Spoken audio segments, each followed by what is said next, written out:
In 1945, the brilliant Egyptian architect Hassan Fathi constructed a marvelous collection here in El Korana village in the west bank of Luxor to serve the community which lives here. But by time, this collection needed major restoration and rehabilitation projects. Today we have with us the site manager of Hassan Fathi's village, Mr. Lotfi Hassan, who is going to shed some light upon the restoration projects. Thank you for being with us, Mr. Lotfi. You are welcome, and thank you, and thank Nile TV International to be present in this historical event.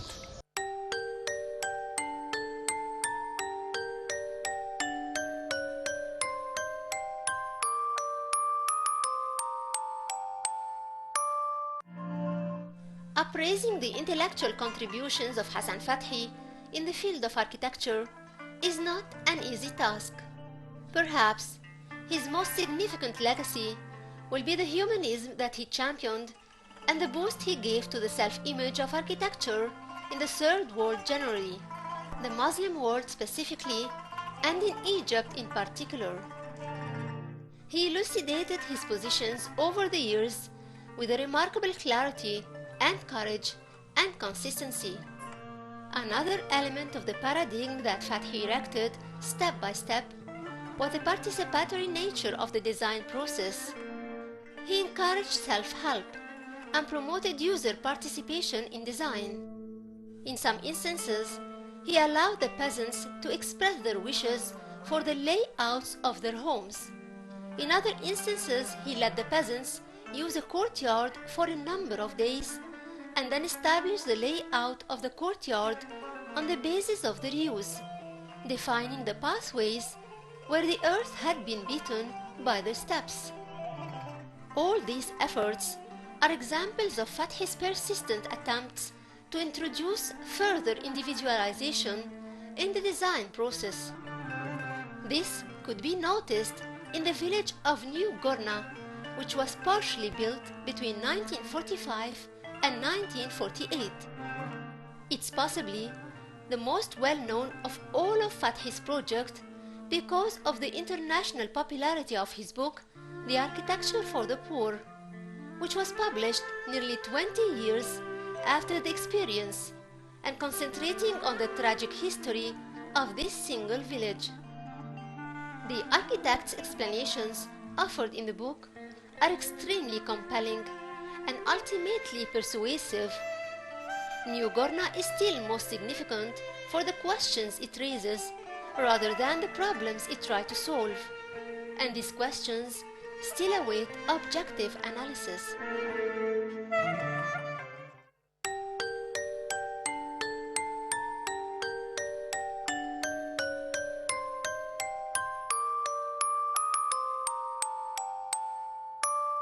The mosque stands unique amongst the constructions.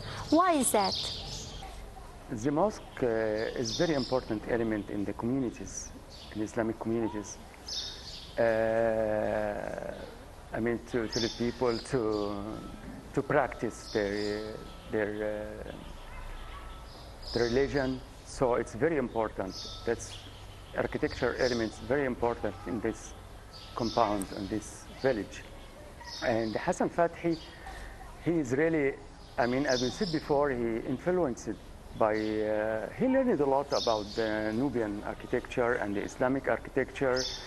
And we said about the pharaonic architecture, but they have used the building material of this architecture of ancient Egypt. And here in the mosque, they use a lot of arches and domes and the main dome, and also very interesting thing that he matched the Islamic style, that you have to find 4 iwans, 4 places which were like schools of the religion to teach the people different style, different method, different practice of the religion. So we can find the iwan of the mihrab, where the prayer, the leader of the prayer, and on the front, and also there is the main dome, and that, and the many arches.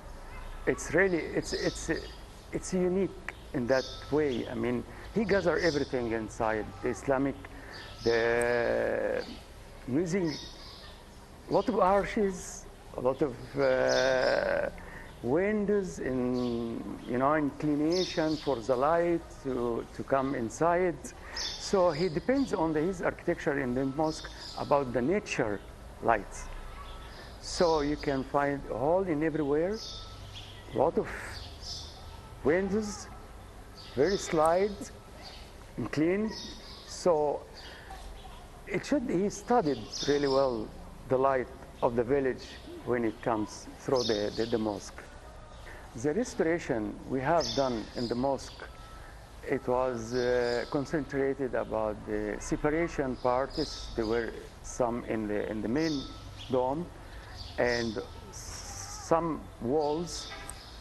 So it was really not easy to deal, but it goes in the conception of restoration. So we didn't need to remove some section or to do it again, except some intervention. All the intervention they have done through the people lives here. They make like rooms for this area. So we remove everything doesn't belong to the construction of the mosque. We get it back as Hassan Fathy designed, planned for that. And we removed all the floor. It was really up, down because of the table water, for the sewage, for infiltration of the water through the houses to the foundation of the stone of the walls. So we changed some foundations, limestone, and we replaced it with the new one. And we replaced some section of the wall to insert mud bricks to consolidate the wall. And we remove all the hiba, all the paint, because it was cracked, damaged, because it's very soft material. You have to make maintenance from time to time. It's not really to have it one time good. It will be for that. So it needs maintenance that we do now. We do really actually through the Ministry of Culture or the Ministry of Endowments that they're busy with the mosque. So we try to keep, what we restored, what we do in good maintenance, in good shape for the future.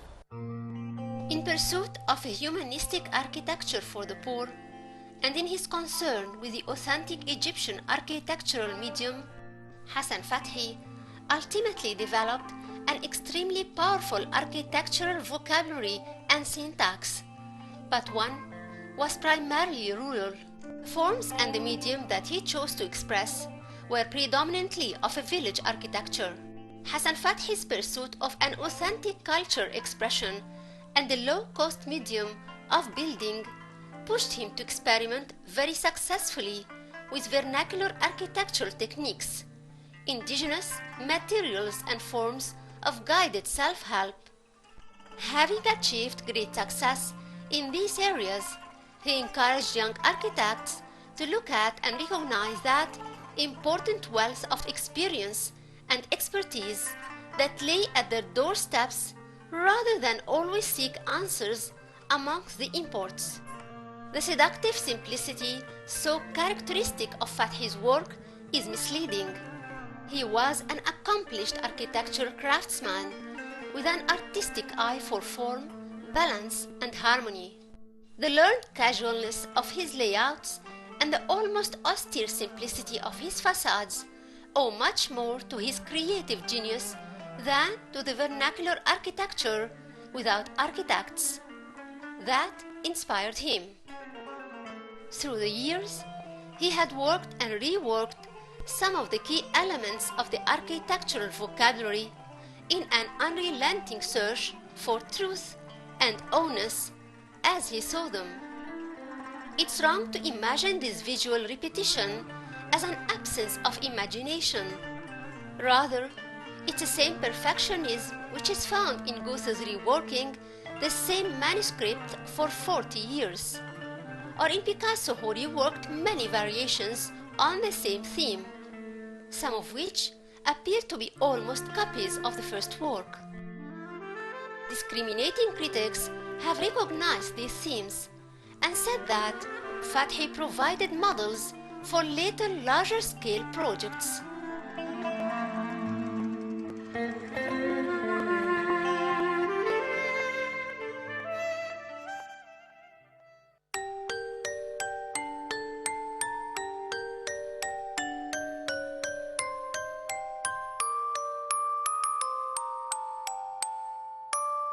The theater was also restored.